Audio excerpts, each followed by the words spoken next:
In this passage, Edmund denounces those who blame their actions on the catastrophes of nature, in a manner which contrasts to the general matter of the play as composed of actions reflecting the natural world.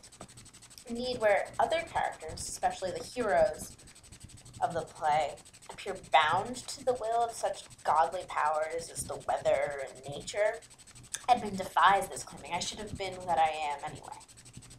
Indeed, his argument brings into question whether it is the cosmic nature which affects humans, or the human action that brings upon this cosmic effects.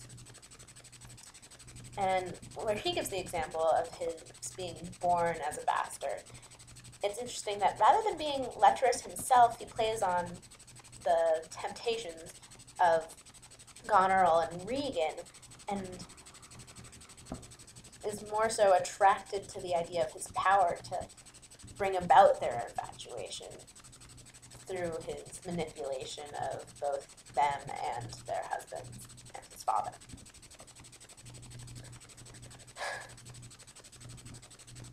And in this way, I find it that it is by refuting the control of the stars that Edmund becomes a bastard to the paternity of nature.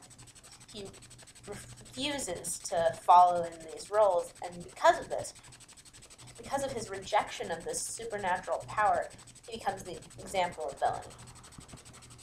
Nature represents a balance and justice, and in breaking with these elements, the world is destroyed. Okay. So, my favorite lines of the play are spoken by the second and third servants in reaction to Gloucester's blinding, and they say, I'll just put them together, "I'll never care what wickedness I do if this man come to good. And if she live long and in the end meet the old course of death, women will all turn to monsters." These lines show how the whole world of the play depends upon the balance of nature, making actions good and punishing those that are bad.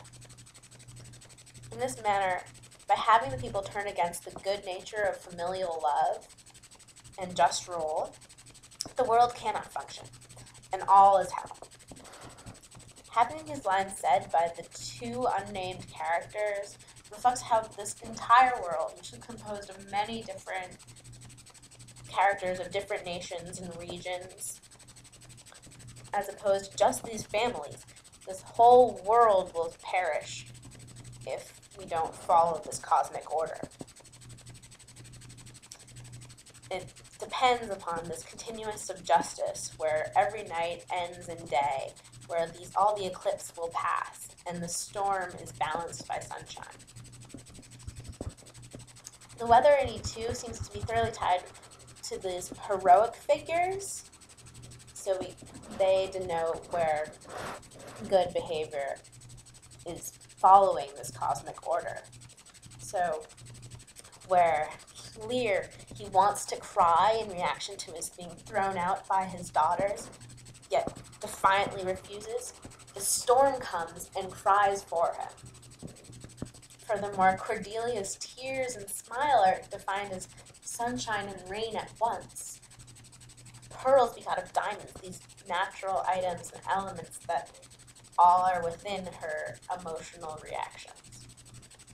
Finally, Gloucester's blinded eyes appear to Edgar as two full moons, and it is, however, these terrible actions that forever eclipse his eyes, meaning that it's this turning away of this natural order which finally must be punished and to restore a final balance to the tragedy.